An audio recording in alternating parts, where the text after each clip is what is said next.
প্রিয় ছাত্রছাত্রীরা, মাধ্যমিক 2025 ভূগোলে ABTA section B page number 661 ও সেট 2 নিয়ে আজকে আলোচনা করব। চলো দেখে নেওয়া যাক। প্রথম প্রশ্ন, অবরোহণের অপর নাম হলো, সঠিক উত্তর হবে নগ্নিভবন। মনে রাখবে, শিলার উন্মুক্তকরণকেই বলা হয় নগ্নিভবন। পরের প্রশ্ন, ভার্ব সঞ্চিত হয়, সঠিক উত্তরটি হবে কেটল হ্রদের নিচে। পরের প্রশ্ন, বায়ুমণ্ডলের 90% জলীয় বাষ্প অবস্থান করে ভূপৃষ্ঠের ওপরে, সঠিক উত্তরটি হবে 6 কিমির মধ্যে। মনে রাখবে, বায়ুমণ্ডলের মোট উপাদানে 97% অবস্থান করে মাত্র 29 কিলোমিটারের মধ্যে। পরের প্রশ্ন, আবহাওয়া মানচিত্রে মেঘাচ্ছন্নতা দেখানো হয়, সঠিক উত্তরটি হবে অক্টা এককে। পরের প্রশ্ন, ভারতের উত্তর পশ্চিমে প্রবাহিত লুবায়ু ভূপৃষ্ঠের সমান্তরালে তাপের সঞ্চালন ঘটায়। এই লুবায়ু কোন পদ্ধতির উদাহরণ? সঠিক উত্তর হবে অ্যাডভেকশন পদ্ধতির উদাহরণ। মনে রাখবে, বিকিরণ পদ্ধতির মাধ্যমে ভূপৃষ্ঠ সর্বাধিক উত্তপ্ত হয়। পরের প্রশ্ন, মরাকোটালের সময় চন্দ্র ও সূর্য পৃথিবীর সাপেক্ষে নিম্নলিখিত কোণে অবস্থান করে। সঠিক উত্তরটি হবে 90 ডিগ্রি বা সমকোণে। মনে রাখবে, এই অবস্থানকে বলা হয় পাদসংস্থান অবস্থান। পরের প্রশ্ন, ইউট্রোফিকেশনের ফলে নষ্ট হয়, সঠিক উত্তরটি হবে জলাভূমি। মনে রাখবে, ইউট্রোফিকেশন সৃষ্টি হয় কৃষিজাত বর্জ্যের প্রভাবে। পরের প্রশ্ন, সহ্যাদ্রি একটি, সঠিক উত্তর হবে তীর্যকচ্যুত পর্বত।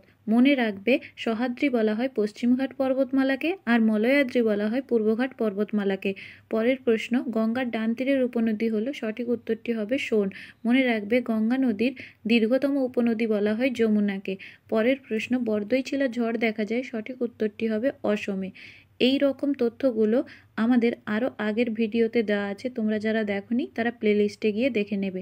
পরের প্রশ্ন, ভারতে প্রথম কাপড় কল স্থাপিত হয়, সঠিক উত্তরটি হবে ঘুষুড়িতে। মনে রাখবে, ভারতে প্রথম পাটকল স্থাপিত হয় রিসড়ায়। সংযোজন ভিত্তিক শিল্পের উদাহরণ হলো, সঠিক উত্তর হবে মোটরগাড়ি নির্মাণ শিল্প। পরের প্রশ্ন, ভারতের দীর্ঘতম জাতীয় সড়কটি হলো, সঠিক উত্তরটি হবে NH44। 15 মিনিট ইন্টু 15 মিনিট অক্ষাংশ ও দ্রাঘিমাগত বিস্তারের ভূবৈচিত্র্যসূচক মানচিত্রের সংখ্যাসূচক স্কেল হল, সঠিক উত্তর হবে 1:50,000। শুদ্ধ অশুদ্ধগুলি দেখে নাও। প্রথম প্রশ্ন, সমুদ্রের জলতল হলো ক্ষয়ের শেষ সীমা, সঠিক উত্তরটি হবে শুদ্ধ। মনে রাখবে, ক্ষয়ের শেষ সীমার ধারণার প্রবর্তক হলেন পাওয়েল। পরের প্রশ্ন, অক্ষাংশের ভিত্তিতে হিমরেখার উচ্চতা পরিবর্তিত হয়ে থাকে, সঠিক উত্তরটি হবে শুদ্ধ। পরের প্রশ্ন, আন্টার্কটিকায় ওজোন গহ্বর সৃষ্টির জন্য দায়ী হলো শুক্তিমেঘ, সঠিক উত্তরটি হবে অশুদ্ধ। আন্টার্কটিকায় প্রথম ওজোন গহ্বর পরিলক্ষিত করেন JC ফারম্যান। মনে রাখবে, আন্টার্কটিকায় ওজোন গহ্বর সৃষ্টির জন্য প্রধান দায়ী গ্যাসটি হলো ক্লোরোফ্লুরোকার্বন বা CFC। পরের প্রশ্ন, ভারতের উত্তরতম স্থানের নাম হলো ইন্দিরা কল, সঠিক উত্তরটি হবে শুদ্ধ। মনে রাখবে, ভারতের দক্ষিণতম স্থানের নাম হলো ইন্দিরা পয়েন্ট। মূল ভূখণ্ডের দক্ষিণতম স্থান হলো কন্যাকুমারিকা অন্তরী। মধ্যপ্রদেশে বনভূমির পরিমাণ সবচেয়ে কম, সঠিক উত্তরটি হবে অশুদ্ধ, কারণ মধ্যপ্রদেশে বনভূমির পরিমাণ সবচেয়ে বেশি। বনভূমির পরিমাণ সবচেয়ে কম হলো হরিয়ানায়। পরের প্রশ্ন, ক্যাডমিয়াম থেকে ইটাই রোগ সৃষ্টি হয়, সঠিক উত্তরটি হবে শুদ্ধ। মনে রাখবে, আর্সেনিক দূষণের সৃষ্টি হয় ব্ল্যাকফুট, পারদ দূষণের সৃষ্টি হয় মিনামাটা, আর সীসা দূষণের সৃষ্টি হয় ডিসলেক্সিয়া। পরের প্রশ্ন, ভূবৈচিত্র্যসূচক মানচিত্রে রেল লাইন বোঝাতে কালো রং ব্যবহার করা হয়, সঠিক উত্তরটি হবে শুদ্ধ। শূন্যস্থান পূরণগুলি দেখে নাও।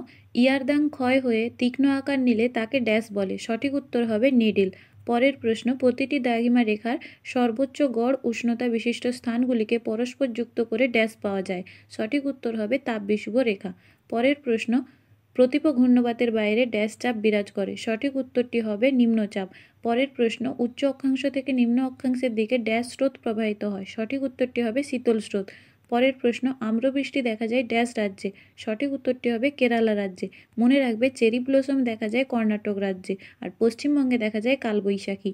পরের প্রশ্ন, সেলুলোজ ড্যাশ শিল্পের বর্জ্য, সঠিক উত্তরটি হবে কাগজ। পরের প্রশ্ন, 2011 খ্রিস্টাব্দের আদমশুমারি অনুসারে ভারতে গড় জনঘনত্ব ড্যাশ জন পার বর্গ কিমি, সঠিক উত্তর হবে 382। পরের প্রশ্ন, নদী বাঁকের কোন দিকে ক্ষয় বেশি ঘটে, সঠিক উত্তর হবে খাড়া পাড় বা অবতল বাঁক। পরের প্রশ্ন, সাহারায় বালুকাময় মরুভূমি কী নামে পরিচিত, সঠিক উত্তর হবে আর্গ। এছাড়াও হামাদা, সেরির এগুলি পরীক্ষায় আসে, তোমরা যারা জানো না তারা প্লেলিস্টে গিয়ে একবার দেখে নেবে আগের ভিডিওগুলোতে। পরের প্রশ্ন, এল নিনোর ঠিক বিপরীত অবস্থা কী নামে পরিচিত, সঠিক উত্তর হবে লা নিনা। এটি দেখা যায় প্রশান্ত মহাসাগরে। পরের প্রশ্ন, কাশ্মীর হিমালয়ের প্রধান গিরিপথের নাম লেখো, সঠিক উত্তর হবে বানিহাল। পরের প্রশ্ন, ভারতের সর্বাধিক বন্যাপ্রবণ অঞ্চলের নাম লেখো। সঠিক উত্তর হবে আসামের ব্রহ্মপুত্র নদীর অববাহিকা। পরের প্রশ্ন, কর্ণাটকের কোন জেলাকে ভারতের বৃহত্তম কফি উৎপাদক জেলা বলা হয়? সঠিক উত্তর হবে কোদাগু। উপগ্রহ চিত্রের ক্ষুদ্রতম একককে কী বলে? সঠিক উত্তর হবে পিক্সেল। বাম দিকের সঙ্গে ডান দিক মেলাও। নামচা বারোয়া হবে পূর্ব হিমালয়ের শৃঙ্গ। মাজুলি, যা হলো ভারতের বৃহত্তম নদীদ্বীপ, যেটি রয়েছে ব্রহ্মপুত্র নদীর ওপর, তাই মাজুলি হয়ে যাবে ব্রহ্মপুত্র।